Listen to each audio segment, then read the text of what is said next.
कि आदर्श विद्या मंदिर में बच्चों के नाम के आगे भैया क्यों लगाया जाता है, इन बेटियों के नाम के आगे बहन क्यों लिखा जाता है। मैंने पूछा उस व्यक्ति को कि क्या लिखना चाहिए। उस व्यक्ति ने कहा कि मेरे बच्चे कॉन्वेंट में पढ़ते हैं, ईसाई स्कूल में पढ़ते हैं, वहाँ तो बेटे के नाम के आगे मास्टर लिखा जाता है, बेटी के नाम के आगे मिस लिखा जाता है, तो आप मास्टर और मिस क्यों नहीं लिखते।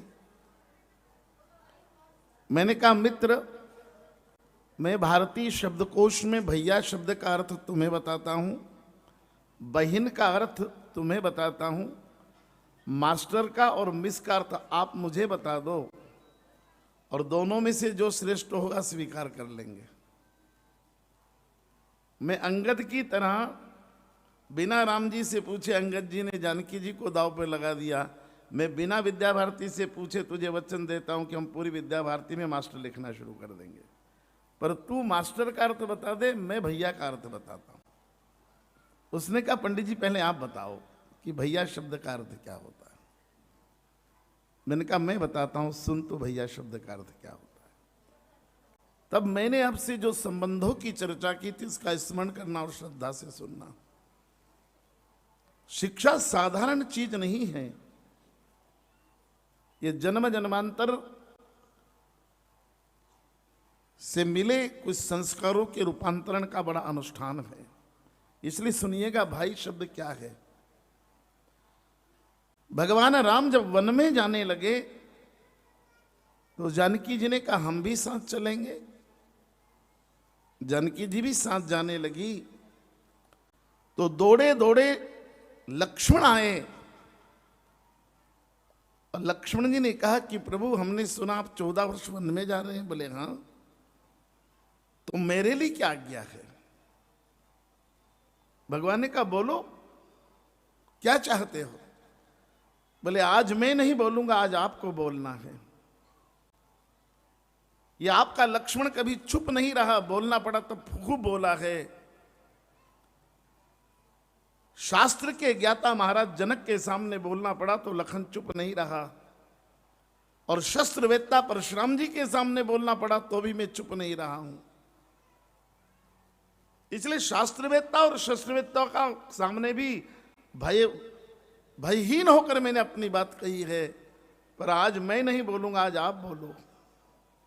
भगवान ने कहा क्या बोलना है। बोले एक ही तो बात बोलना आपको, क्या आप 14 वर्ष के लिए वन में जा रहे हैं तो मुझे साथ ले जाएंगे कि ना ले जाएंगे। भगवान ने कहा लखन अगर तू मेरे साथ चले ना तो मेरे 20 फायदे हैं, 20। तू मेरी सेवा करेगा, सहायता करेगा, सहयोग करेगा, मनोरंजन करेगा, सुरक्षा करेगा, भोजन बनाएगा, प्रसादी लाएगा, सब होगा। तो लक्ष्मण जी ने कहा फिर हम चले साथ। बोले नहीं नहीं, तू मेरे साथ चलेगा, मेरे तो 20 लाभ हैं, लेकिन तेरे 3 नुकसान हो जाएंगे। और एक बड़े भाई की जिम्मेदारी है कि छोटे भाई का एक भी नुकसान नहीं होने दे। ये मैं मनुस्मृति की नीति आपके बीच बता रहा हूं। बंटवारे के प्रसंग में मनु कई संकेत करते हैं, और जगह भी नीतिकारों ने संकेत किया है कि बड़े भाई का कर्तव्य है कि छोटे का एक भी नुकसान नहीं होने दे। और समाज के जितने अनुभवी लोग बैठे हैं उनको ये ब्राह्मण का बेटा प्रार्थना करता है कि जरा आप ऐसे लोगों को देखना जिन्होंने छोटे भाई की पूरी चिंता की है, छोटे के साथ कोई अन्याय नहीं किया, उनके दिन दूने और रात चौगने भले हुए हैं। और जिन्होंने छोटे के साथ बेईमानी कर ली उनके बारे में मुझे कुछ नहीं कहना। लेकिन समाज में ढूंढना ऐसे 150 उदाहरण जो आपके टच में आते हो, आपके व्यवहार में आते हो, तब पता लगेगा कि शास्त्र कितनी गहराई से बोल गए हैं, कितनी गहराई से शास्त्र जीवन की मर्यादाएं तय कर गए हैं। इसलिए राम जी कह रहे कि लखन नहीं, मेरे साथ अगर तू चले तो तेरे 3 नुकसान हो जाए, और मैं नहीं चाहता कि छोटे भाई का कोई नुकसान हो। लक्ष्मण जी ने कहा एक बात मान लीजिए। बोले क्या? बोले वो 3 नुकसान, वो 3 हानियां, वो 3 क्षतियां कौन सी होने वाली है, वो मुझे आप बता दो। अगर सहन करने योग्य होगी तो मैं वो नुकसान सहन करके भी आपके साथ चलूंगा, और नुकसान सहन करने के योग्य नहीं होगा तो मैं आपको यहीं से विदा कर दूंगा। पर एक बार तो मुझे बता दो कि नुकसान। भगवान ने कहा लखन जिद करता है तो सुन, तेरा पहला नुकसान होगा कीर्ति। बोले कीर्ति? बोले जो दुनिया तुझे समझदार समझती है, बुद्धिमान समझती है, वो दुनिया कल तुझे पागल और नासमझ कहेगी। बोले क्यों? 14 साल भाई और भाभी की सेवा करूंगा तो दुनिया मुझे पागल क्यों कहेगी? बोले सुन, तू दुनिया को नहीं जानता। बोले क्या? बोले दुनिया जब तक अच्छे दिन होते हैं सारी दुनिया हाथ जोड़ती है, और भगवान न करे किसी के अच्छे दिन नहीं रहे तो हाथ जोड़ने वाले ही तर्जनी दिखाते हैं।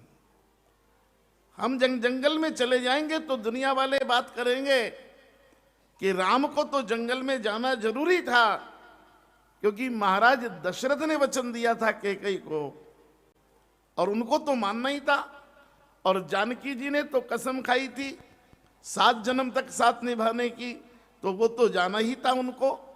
लेकिन लक्ष्मण को तो देखो कितना बुद्धिहीन, नासमझ और पागल है कि अयोध्या के राजमहलों का सुख छोड़कर, ये गौशाला, गजशाला, अश्वशाला, इनका आनंद छोड़कर, ये कनक भवन की सुविधाएं छोड़कर जंगल में कांटे भाटों में भटकने चला गया।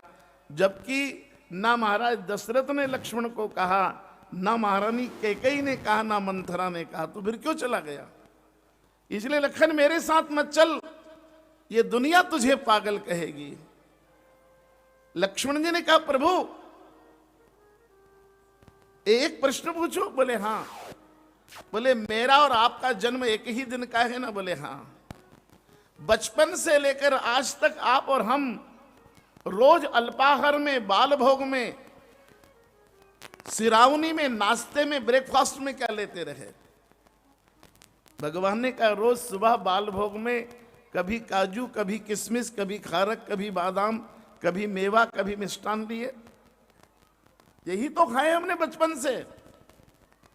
बोले मैंने क्या लिया बाल भोग में? बोले चारों भाई साथ में ही तो बाल भोग लेते हैं। जो काजू किशमिश, जो खारक बादाम, जो मेवा मिष्टान मैंने खाया वही तूने खाया। बोले एक प्रश्न का उत्तर और दे दो प्रभु। बोले क्या? बोले आज तक आप जिस पलंग पर सोते थे वो पलंग कैसी थी? भगवान ने कहा चांदी की पलंग और मखमल के बिस्तर थे। तो बोले मैं जिस बिस्तर पर सोया वो कैसे थे? बोले महाराज जनक ने एक ही जैसा तो दहेज दिया था, जैसी चांदी की पलंग मुझे मिली ऐसी ही तुझे मिली थी, वही मखमल का बिस्तर तेरे पास था। तो लक्ष्मण जी ने हाथ जोड़कर कहा तो अब बताओ नाथ कि जब काजू किशमिश खाने के दिन थे, खारक बादाम खाने के दिन थे, मेवा और मिष्ठान खाने के दिन थे, तब तो भाई ने भाई का साथ दिया, और अब जंगल के जामुन और बेर खाने के दिन आ गए तो क्या भाई भाई का साथ छोड़ देगा क्या? जब चांदी की पलंग और मखमल के बिस्तर पर सोने के दिन थे तब तो भाई ने भाई का साथ निभाया, और आज जंगल में घास और फूस पर सोने के दिन आ गए, कांटे और भाटों में सोने के दिन आ गए, तो क्या भाई भाई का साथ छोड़ देगा? अगर सुख में साथ रहे तो दुख में भी साथ रहेंगे, और अगर तकलीफ में, आपदा में, विपत्ति में, संकट में भाई का साथ देने वाले भाई को ये दुनिया पागल कहती है तो सुन लीजिए, इन्हीं बिगड़े दिमागों में भरे अमृत के लच्छे हैं। अरे यार हमें पागल ही रहने दो, हम तो पागल ही।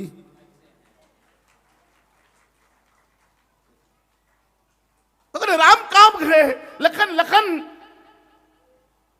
अरे मुझे नहीं है दुनिया की परवाह पर आपके साथ चलूंगा।